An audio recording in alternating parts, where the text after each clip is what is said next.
I stand in my wedding dress, fingers trembling against the painted wood of the garden door, peering through the crack at the rows of white chairs arranged on the emerald lawn. My heart sinks as my gaze fixes on the 2 empty seats in the front row, adorned with satin ribbons and small bouquets of lilies. The seats where my parents should be sitting right now. Behind me, I hear the rustle of guests shifting in their chairs, the low murmur of whispers spreading like ripples in still water. Where are her parents? Did something happen? I thought they were just running late. The string quartet finishes their piece, the final notes hanging in the air like a question left unanswered. I close my eyes, willing the tears not to fall. Not now. Not after I spent 40 minutes on this makeup. Leah. Evan's voice, soft and steady, pulls me back from the edge of despair. I turn to find him standing there in his charcoal suit, blue eyes filled with a mixture of concern and anger that he's trying to mask for my sake. He takes my hand, his thumb tracing gentle circles on my skin. They're not coming, are they? I force a smile, feeling it crack at the edges. Let's not keep everyone waiting. The realization doesn't surprise me as much as it should. Hadn't I spent a lifetime chasing after their approval? Always second place to Morgan and her perfect face splashed across magazine pages. I remember being 16, bringing home the news of winning the state computer science competition. My father had glanced up from his newspaper, nodded, and said, "That's nice, sweetheart." In the next breath, he'd called out to my mother, "Carol, did you see Morgan's new Vogue feature?" They put it above the fireplace. My gaze had followed his to the gleaming frame showcasing my sister's perfect smile, while my certificate ended up in a drawer with all the others. Maybe if I'm perfect enough today, they'll finally see me. The thought comes unbidden, the same desperate wish I've carried since childhood. Even now, on my wedding day, part of me still hopes they'll burst through the doors at the last minute with some reasonable explanation. But they won't, and I know it. Evan's father appears beside us, handsome in his suit with a boutonniere that matches the garden roses surrounding us. His eyes flick to the empty seats, then back to me, kind, but not pitying. "Everything's ready when you are," he says quietly. I nod, taking a deep breath as Evan squeezes my hand once, before slipping away to take his place at the altar. Mrs. Rhodes, my soon-to-be mother-in-law, glides over, adjusting a flower in my hair with gentle fingers. This woman who spent yesterday arranging every bloom herself, who coordinated with caterers while asking about my favorite desserts, who looked at me from the first day we met, as if I were someone worthy of her son. "You look beautiful, Leah," she whispers. "Truly beautiful." The string quartet begins the wedding march, and the garden doors swing open. All 120 guests rise to their feet, turning to watch as I begin my walk down the aisle alone. No father to give me away, no mother dabbing tears with a handkerchief. But there is Evan, waiting for me with a smile that has always made me feel found rather than lost. The ceremony passes in a blur until we're pronounced husband and wife, sealing our promises with a kiss as applause erupts around us. We turn to face our guests hand in hand, and for a moment, I almost forget the empty chairs. Until the reception begins. "Ladies and gentlemen," the DJ announces, "it's time for the father-daughter dance." The words hit me like a physical blow. I freeze, champagne glass halfway to my lips, as the spotlight sweeps the room, searching for a dance that won't happen. A crushing silence falls over the reception. I feel every eye on me, 100 expressions of sympathy I don't want. Then Evan's father steps forward, extending his hand toward me. "May I have this honor, Leah?" The kindness in his eyes nearly breaks me. I place my hand in his as he leads me to the center of the dance floor. As we begin to sway to the music, I catch glimpses of guests watching us, some wiping away tears, others smiling with approval. "Thank you," I whisper, blinking rapidly to keep my composure. "Family isn't always blood," he says simply, guiding me through a gentle turn. The reception continues. Cake is cut, toasts are made. I almost manage to lose myself in the celebration until I feel my phone vibrating in the hidden pocket of my wedding dress. I slip away to check it, finding 3 messages from Morgan. The most recent one reads, "Mom and Dad are devastated you didn't make sure they got invitations. How could you forget your own parents?" Something cold and hard forms in the pit of my stomach. I stare at the screen, reading the words over and over until they blur. They're lying. I sent their invitations myself, checked the tracking number, confirmed delivery. This is about their image, not my happiness. The realization washes over me with startling clarity. I silence my phone and slip it back into my pocket. When I return to the reception, I catch fragments of conversations as I pass by clusters of guests. Always about Morgan. My Aunt Marie is saying to my cousin, "Remember Leah's high school graduation? They left early because Morgan had that callback." Carol and Daniel care more about appearances than actual relationships. Someone else murmurs. Always have. Poor girl. Imagine not showing up to your daughter's wedding. I feel Evan's presence before I see him, his hand finding mine as if drawn by some invisible force. He doesn't ask what's wrong. He doesn't need to. Ready to get out of here? Ready, he asks, nodding toward the exit where our getaway car waits. I look around at the celebration, at his family, who welcomed me without question, at friends who showed up to witness our commitment, at the beautiful garden where I became Mrs. Rhodes despite the empty seats in the front row. Yes, I say, feeling something shift inside me, something like resolve. As we run through a shower of rose petals toward our future, I make a silent promise to myself. This is the last time I'll wait for people who never plan to show up. I'm standing in our Seattle apartment kitchen, staring at my phone. The honeymoon glow of 2 weeks in Maui has faded faster than my tan.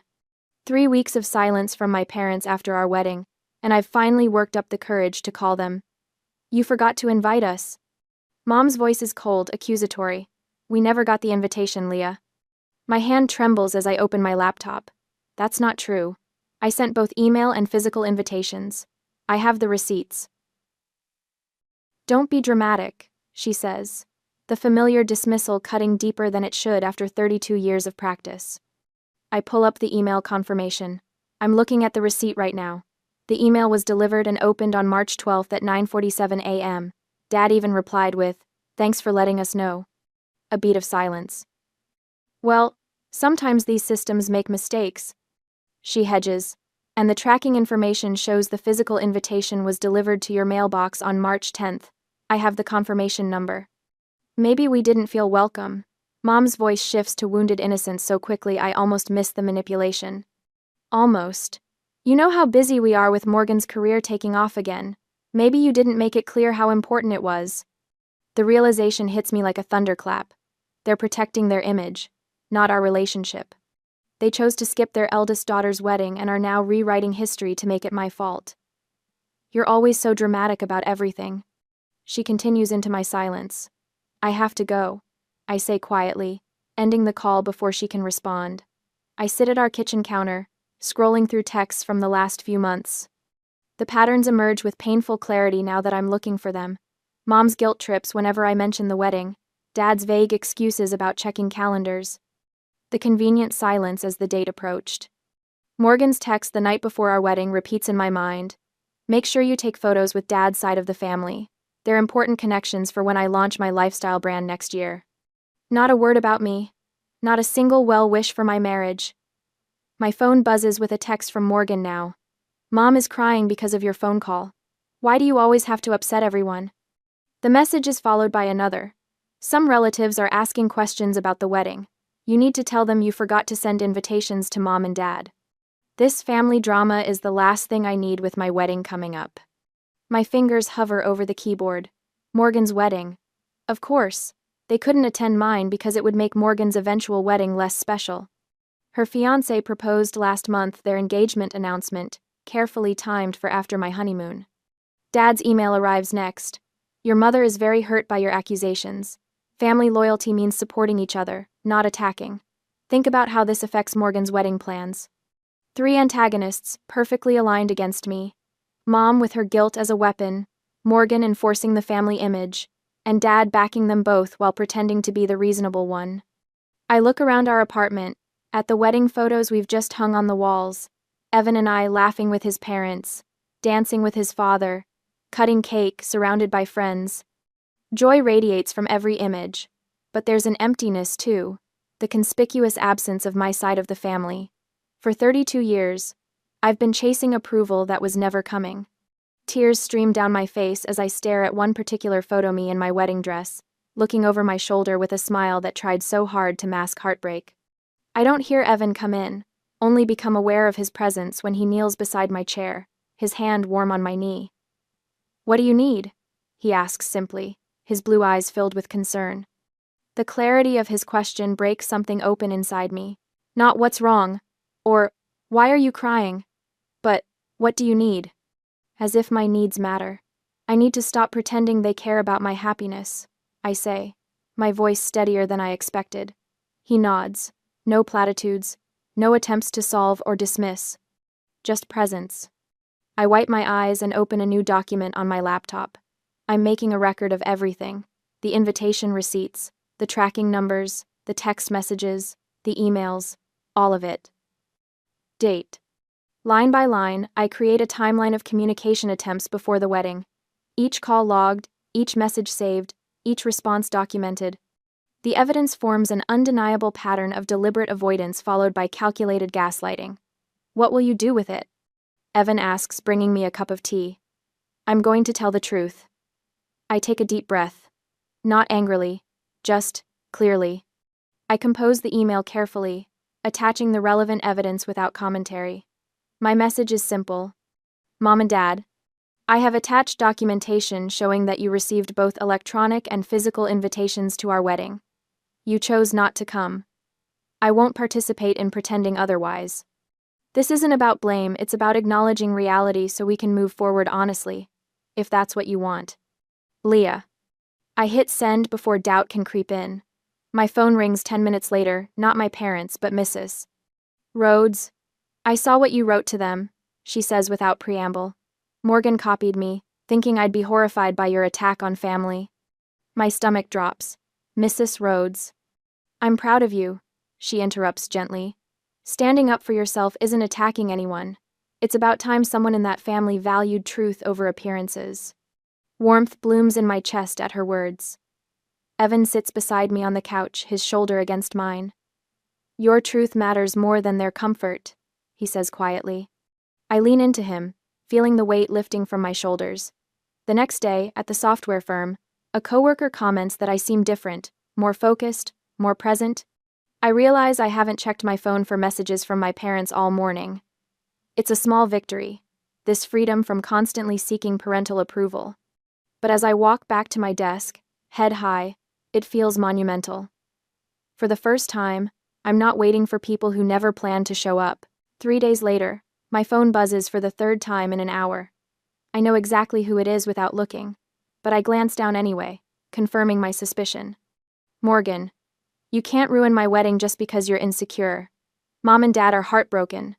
Fix this. I set my phone face down on my desk, breathing deeply as I try to focus on the code in front of me. The familiar rhythm of programming usually soothes me, but not today. My fingers hover over the keyboard, trembling slightly before I force them back to work. Everything okay? My coworker glances over, concern etched on her face. Family stuff, I say, the words sounding hollow even to my own ears. My phone lights up again. Not Morgan this time, but my Aunt Marie. Leah, honey, your mother called me in tears. She says you're refusing to admit you forgot their invitation. Can't you just apologize for the mix-up? I close my eyes, picturing my mother on the phone, voice quavering with practiced emotion as she spins her narrative to every relative who will listen. The image burns behind my eyelids.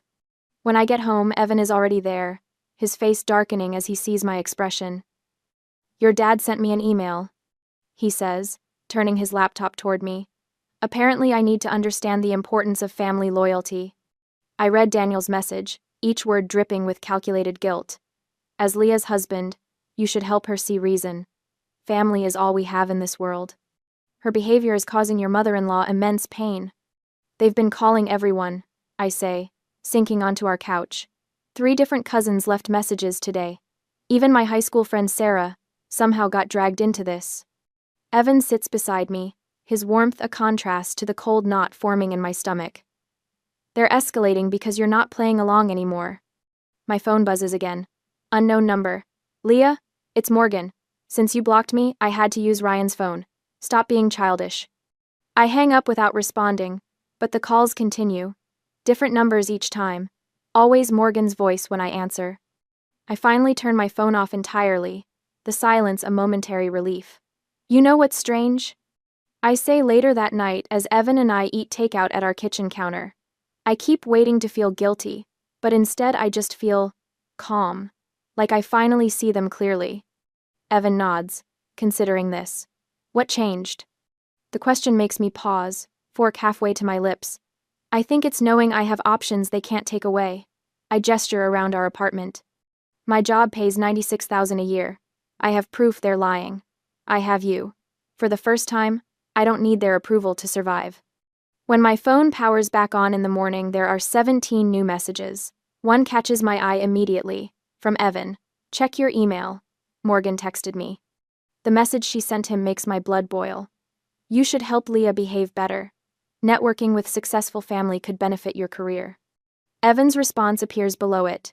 I only care about Leah's happiness, not her networking value. Pride swells in my chest, momentarily displacing the anger.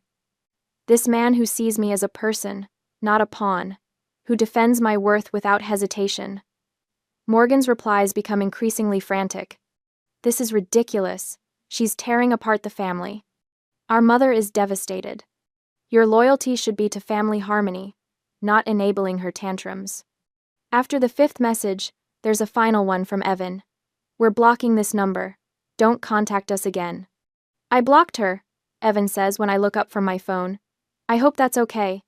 More than okay, I say, feeling a weight lift from my shoulders. It's perfect. That evening, Evan's mother calls. My stomach tightens automatically, expecting more pressure. Leah, honey, I got the strangest text from your sister, Mrs. Rhodes' voice is calm but concerned. Something about your psychological instability? I'm forwarding it to you now. The screenshot arrives with Mrs. Rhodes' commentary. Garbage. You and Evan come over for my meatloaf tonight. Dinner at the Rhodes house feels like stepping into another dimension. No walking on eggshells, no veiled criticisms or competitions. Just easy conversation, genuine interest in our lives, and enough meatloaf to feed an army. More potatoes, Leah? Mr. Rhodes passes the bowl before I even ask. I heard you got that new project at work. The security system design, right? The simple acknowledgement of my career, something my parents never managed, brings an unexpected lump to my throat. Tell us more about it, Mrs. Rhodes encourages, refilling my water glass. Evan says you're leading the team now. As I explain the project, they listen attentively, asking thoughtful questions. No one changes the subject to talk about someone more important. No one checks their watch impatiently. They treat me like I matter. Is this what family is supposed to feel like? 2 days later, my phone rings with my Aunt Marie's number. Leah, I wanted to talk to you about Morgan's wedding. Your mother says you deliberately excluded them from yours, and now you're refusing to attend Morgan's out of spite. I take a deep breath. Aunt Marie, I have the invitation receipts. Would you like to see them? Silence stretches across the line. What receipts? Email confirmation they opened the digital invitation. Postal tracking showing delivery of the paper invitation. Text messages where I confirmed they received it. My voice remains steady as I attach the files to an email. I'm sending them now. The sharp intake of breath tells me she's looking at them. Oh, Leah, they told everyone you forgot. They chose not to come, Aunt Marie. Just like they've been choosing Morgan over me my entire life. More silence, then. I'll be damned, Carol swore to me. I believe you, Leah. I'm so sorry. That night, I create a group message, including every family member who's contacted me about this situation. I attach all the evidence, delivery confirmations, opened email receipts, text exchanges, without comment. Within hours, my phone explodes with responses. I had no idea, Leah. Your mother told us a completely different story. We won't be attending Morgan's wedding after all. Carol and Daniel owe you an apology. I sit on our balcony, watching Seattle's lights shimmer across the water as the messages continue to arrive. Evan joins me, placing a warm mug of tea in my hands. You okay? I look at my phone as another text arrives. Morgan, somehow using yet another number. What have you done? 3 aunts and Uncle Jim just canceled. Mom is hysterical. For the first time since our wedding day, I feel a smile spreading across my face. Not from happiness, but from something else. Liberation, perhaps. The knowledge that truth is finally breaking through decades of carefully crafted lies. I didn't do anything, I tell Evan, leaning against his shoulder. except stop pretending. On my screen, another notification appears. Morgan's wedding has been postponed due to venue issues. I don't need to be a software engineer to decode that particular error message. I take a sip of tea and watch as my parents' carefully constructed image collapses like a house of cards, all without my lifting a finger. My phone buzzes for the third time this morning. I watch the screen light up with Morgan's name, then darken again as I leave it untouched on my desk. The Seattle rain taps against my office window, a gentle percussion that drowns out the humming of computers around me. 3 months have passed since I sent that email with the invitation receipts to my entire family. 3 months of carefully chosen silence. Leah? My supervisor appears at my cubicle entrance, holding a manila folder. The Henderson project proposal looks excellent. The executive team was impressed with your solutions for the security vulnerabilities. I smile, feeling a quiet satisfaction spread through me. Thanks, Jared. I wanted to make sure we addressed all the possible weak points before implementation. Well, it paid off. They're giving you lead developer on the next phase. He places the folder on my desk, plus a 15% bump in compensation. Congratulations. As he walks away, I open the folder to find the official offer letter, the promotion I've been working toward for 18 months. My fingers trace over the salary figure, $110,400. More than the validation, I appreciate the timing. Proof that stepping away from family drama has allowed me to focus on what actually builds my life, rather than what drains it. My phone buzzes again. This time it's Evan. Dinner with Jake and Sarah tonight? They found a new hiking trail near Snoqualmie they want to tell us about. I type back quickly. Perfect. I got the promotion. His response appears instantly. Never doubted it for a second. Celebration dinner it is. The contrast isn't lost on me. How some people celebrate your success while others demand your attention only when it serves their narrative. I silence Morgan's next incoming call without a second thought. Later that evening, as we share a bottle of wine with our friends and plan weekend hikes, I realize something has shifted inside me. The constant ache of parental disappointment has dulled to background noise. In its place, coding challenges, mountain trails, dinner conversations, Evan's laugh across the table. Peace built not from forgiveness, but from choosing where my energy belongs. The next morning brings an unwelcome surprise. My office phone rings, an extension I rarely use. Software development, this is Leah Rhodes. Leah? Thank God I finally reached you. My mother's voice sounds hollow through the phone line. Why haven't you been answering our calls? Your father and I have been worried sick. I straighten in my chair, eyes darting to my closed office door. I'm at work, Mom. I can't talk right now. Well, when can you talk? This has gone on long enough. Your sister's wedding is in 3 weeks, and there are serious problems with the guest list. Several relatives are declining because of this, situation you've created. The familiar weight of guilt tries to settle on my shoulders. I shrug it off. That's not my responsibility. Of course it is. You're tearing this family apart. Your father is absolutely devastated. Her voice cracks with practiced emotion. He sent you an email yesterday. Did you even read it? I hadn't. After seeing the subject line, family obligations and responsibilities, I'd filed it away with all the others. I'll read it later. I say, my voice steady. I need to get back to work now. You can't just... Goodbye, Mom. I hang up, surprised by how little her words affect me now. I check my company email instead, finding a message from Aunt Marie that makes me pause. Leah, I wanted to let you know Morgan's wedding has been postponed due to venue issues. The real reason. Half the guest list declined after learning what happened with your wedding. I'm one of them. I should have stood up for you years ago. I'm sorry it took me this long to see what was happening. If you're ever ready to talk, I'm here. Love, Aunt Marie. That evening, I bring it up during my therapy session, sitting on the blue couch across from Dr. Warner, who has been helping me navigate the fallout for the past 4 months. What does it mean that I feel nothing about their wedding troubles? I ask, staring at the small potted fern on her windowsill. Shouldn't I feel something? Vindication? Sadness? Anything? Dr. Warner watches me thoughtfully. What you're describing sounds like emotional detachment, a natural protection after years of having your feelings dismissed. Tell me what you've realized since we started these sessions. I think about this question carefully. I was never the problem, I say slowly. I was just inconvenient to their narrative. The quiet, practical daughter who didn't fit their perfect family image. Nothing I could have done would have changed that. And knowing that now? It's freeing, I admit. Like I've been carrying this weight, thinking if I just tried harder or was more perfect, they would finally see me. But that was never going to happen. Walking out of therapy, the spring evening wraps around me like a gentle embrace. I understand now that walking away isn't weakness. Sometimes it's the strongest response to those who refuse to see you as you are. The peace lasts exactly 16 days before my mother's tearful voicemail breaks the silence. Leah, please. You're breaking your father's heart with this behavior. Morgan had to postpone her wedding again. People are asking questions we can't answer. Call us back, sweetheart. We can work this out as a family. I delete the message and open my laptop instead, finding an email from Morgan. The subject line reads, "Wedding announcement photos," with several image attachments. Curiosity gets the better of me.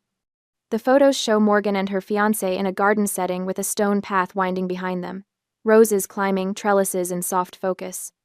The composition, the lighting, even the color palette, all of it painfully familiar. They've recreated our wedding aesthetic, down to the smallest detail. Below the images, Morgan's message is brief. What do you think? Mom says these came out better than yours. I close the laptop without responding. 2 days later, a certified letter arrives from my father. The formal handwriting on the envelope speaks volumes before I even open it. Leah, your continued silence is unacceptable. As your father, I demand an explanation in person. Whatever imagined slight you believe we've committed doesn't justify tearing this family apart during what should be a joyful time. Your behavior has affected Morgan's special day significantly. The least you can do is meet with us to discuss your return to the family before more damage is done. Your mother and I expect to hear from you within the week. Dad. I fold the letter carefully and place it in the growing file of family communications I've been documenting, evidence of a lifetime pattern finally visible on paper. The last attempt comes a week before Morgan's rescheduled wedding date. A cream-colored envelope arrives containing a check for $2,000 and a note in Morgan's handwriting. For your dress and travel expenses, Mom and Dad will tell everyone you had scheduling conflicts before. Please just show up and smile for pictures. For the family image, M. I stare at the check, feeling a strange calm settle over me. They've finally shown their hand completely. My presence isn't valued, just the appearance of family unity they can display to others. That evening, I write a short note on my personal stationery and place it in an envelope with Morgan's uncashed check. My presence isn't for sale. Leah. As Evan drops the envelope in the mailbox, he squeezes my hand. You okay? Better than okay, I tell him, and mean it. The news spreads quickly through the family grapevine. Aunt Marie calls to tell me that Mom's sister finally confronted her about their treatment of me after years of silent enabling. Morgan's fiancé has been asking uncomfortable questions about family dynamics after witnessing her meltdown over my response. They're fighting among themselves now. Aunt Marie says, Carol is blaming Daniel for letting it get this far. Morgan is furious with both of them for ruining her wedding plans. It's like watching a house of cards collapse. Are you still going to the wedding? I ask. No, honey. Some things are more important than keeping up appearances. Her voice softens. I should have learned that a long time ago. As I hang up the phone, I feel no triumph, no satisfaction in their struggles. Just a quiet certainty that I'm exactly where I need to be, building a life where my worth isn't determined by how well I fit someone else's story. Morgan's wedding invitation sits on my kitchen counter, its gold-embossed lettering catching the morning light. 3 days until the big day, and the pressure has reached fever pitch. My phone buzzes with Carol's third message today. I tap it open reluctantly. Leah, please, just show up. We'll forget everything that happened. Morgan deserves her sister there. I place the phone face down, my jaw tightening. This follows yesterday's call from another aunt, who started our conversation with casual catch-up before inevitably steering toward, your mother asked me to talk to you. And the day before that, Daniel left a voicemail offering to walk both my daughters down the aisle as if that erased their absence from my own wedding. Even Morgan sent a text last week. Your absence would be cruel to everyone who loves us both. Don't punish the whole family. Cruel. As if I'm the villain in this story. The doorbell rings. I open it to find a courier with an envelope. The return address shows my father's law firm. Inside is a letter, formal and cold. Consider how family connections benefit your career. The tech industry values networking. Morgan's fiancé's family has connections that could help you advance. Burning bridges now could have long-term consequences. The threat isn't subtle. I crumple the paper, tossing it in the recycling bin. My laptop pings with an email notification from Morgan. The subject line reads, "My side of the story." The preview shows the first line. I've drafted a post explaining why my sister abandoned our family, before I share it publicly. I slam the laptop shut, my heart hammering. When did they become so desperate? My phone buzzes again. A cousin I rarely speak to. Your mom says we need to choose sides. This is tearing everyone apart. An hour later, Carol herself calls. I answer, against my better judgment. Leah. Her voice is tight with forced calm. This has gone on long enough. Come to the wedding, or you're not part of this family anymore. The irony almost makes me laugh. When have I ever been treated like I was part of this family? She hangs up without responding. Later that evening, I find myself looking through old family photos. There's one from Morgan's 16th birthday. She's center frame, blowing out candles while I stand at the edge, half cropped out. Another from my college graduation. They left early because Morgan had a modeling callback, a pattern documented across decades. You okay? Evan asks, finding me surrounded by photo albums. Am I being too harsh? I ask, my voice small. He sits beside me, gently taking a photo from my hands. It shows my empty chairs at our wedding. They skipped our wedding, Leah. Actions have consequences. I nod slowly. I know. It's just, I've spent my whole life putting their feelings first. At the cost of your own dignity, he says softly. The truth of his words resonates through me. Every family holiday rearranged for Morgan's schedule. Every achievement of mine minimized to avoid overshadowing hers. Every criticism I swallowed to keep peace. My comfort always came at the cost of my dignity. I close the albums and reach for my laptop. For hours, I work methodically, compiling everything. The wedding invitation receipt, showing delivery confirmation, screenshots of the 14 attempts to contact them before our wedding, their subsequent gaslighting claiming they never received an invitation. By midnight, I have a complete timeline of events, factual and unemotional.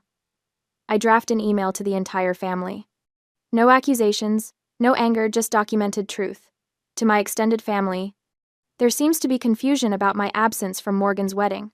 I've attached documentation of what transpired regarding my own wedding.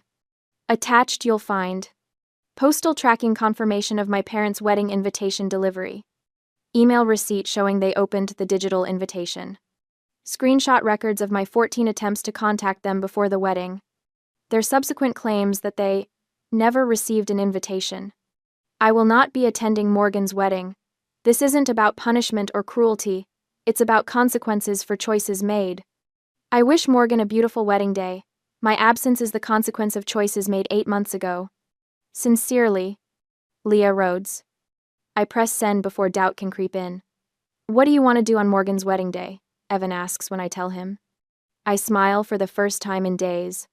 Let's hike Olympic National Park. I've always wanted to see it. On the wedding day, while we're standing atop Hurricane Ridge, with the mountains sprawled before us, my new phone pings. I've given the number only to Evan's family and a few trusted friends. It's a message from Carol's sister with a photo attachment. Morgan's wedding, the reception half empty, family members conspicuously absent. Your mother is furious. Half the family didn't show up. They're saying they never got invitations. Sound familiar? I should feel vindication, but all I feel is relief. Relief that the truth is finally visible to everyone. More messages trickle in over the next few days. Relatives apologizing for believing my parents' version of events. My cousin sending screenshots of heated family group chat arguments about Carol and Daniel's behavior. The family narrative is permanently altered. I'm no longer carrying the burden of their false image alone. A week after her honeymoon, Morgan calls from an unknown number. How could you? She demands when I answer. You've turned everyone against us. I didn't turn anyone against you, I reply, my voice calm. I simply showed them the truth. You can't ruin my wedding and expect me at yours. The irony of her words hangs between us. That's exactly what you and our parents did to me, Morgan. It's different, she shouts, her voice cracking. They always loved me more. Why is everyone taking your side now? Her words confirm what I've always known but never heard spoken aloud. This isn't about sides, I say softly. It's about truth. I'm free of needing their approval. Are you? The line goes silent for a long moment before she hangs up. I look out my apartment window at the Seattle skyline, feeling a weight lift that I've carried for 32 years. The truth has finally set me free. Almost 2 years after the wedding, I cradle my 6-month-old son against my chest, his warm weight more comforting than any therapy session. His steady breathing has become my favorite sound in the world. The late afternoon sun filters through the windows of our Olympia home, casting golden light across the living room floor where Evan sits cross-legged, sorting through photos for the baby album. Look at this one, he says, holding up a picture of Mrs. Rhodes, the only grandmother my son will ever know, cradling him the day we brought him home. Her eyes shine with the same unconditional love she's shown me since the first time we met. I run my finger over my son's downy hair. She's coming over tomorrow, right? Wouldn't miss it for anything, Evan replies. Said she's bringing that apple pie you've been craving. Our walls hold no portraits of Carol or Daniel, no evidence of Morgan's perfect smile. Instead, they showcase the family we've chosen. Evan's parents, my support group friends, co-workers who became confidants. People who show up, not just when it's convenient, but when it matters. My phone buzzes against the side table. I shift the baby slightly to reach for it, expecting a message from work about the software update we launched yesterday. Instead, an unknown number flashes on the screen with a text that makes my stomach clench for just a moment before the feeling dissolves like sugar in water. Leah, I know you had a son. You cannot be this cruel. You cannot keep a grandchild from his grandmother. This is wrong. Call me Carol. 2 years ago, these words would have devastated me, sent me spiraling into guilt and second-guessing. I would have read this message a dozen times, crafting careful responses in my head, measuring each word against the inevitable disappointment that would follow. Now, I feel nothing but a calm certainty. Your mother? Evan asks, recognizing something in my expression. He doesn't need to specify which mother. Using my cousin's phone, I confirm, turning the screen so he can see. Same tactics. The same language that once held such power over me. You cannot, you should not, you must, now reads as hollow as a script from a bad play. My worth is no longer tied to their approval, my happiness no longer hostage to their validation. My therapist called it emotional neglect when I first described my childhood. Those sessions helped me understand the conditional love that always felt just out of reach, always tied to someone else's definition of success. The support group introduced me to others with similar stories, different details, same wounds who showed me I wasn't alone. But it was building this life with Evan that finally showed me what family should be. The way he validates my experiences without question. The way his steady presence anchors me when old doubts surface. Jessica from accounting pulled me aside yesterday. I tell Evan, shifting our son to my shoulder as he stirs. Her parents are trying to manipulate her into moving back home. What did you say? Evan asks, setting aside the photos. That you can love someone and still need distance. That sometimes boundaries aren't about punishment, they're about protection. The words felt natural coming out, stripped of the bitterness that might have colored them before. I've found meaning in helping others navigate what I've survived, paying forward the support that carried me through. I look down at my son, his tiny features relaxed in sleep, and see what unconditional love truly looks like. Not a transaction, not a performance, but a gift freely given, without expectation of return. My thumb hovers over the block button for only a second before pressing it. No hesitation, no guilt, no need to explain or justify my boundaries. I set the phone down and press my lips to my son's forehead, breathing in his sweet scent. When I look up, Evan is watching me, his eyes reflecting the same peaceful certainty I feel. He doesn't ask if I'm sure, doesn't need me to explain. He simply smiles, a smile that communicates volumes without a single word passing between us. Our son nestles between us, protected from patterns we've both vowed to break. This is what family means now, defined by love rather than obligation, by choice rather than blood. And in that redefinition, I've found a freedom I never knew existed.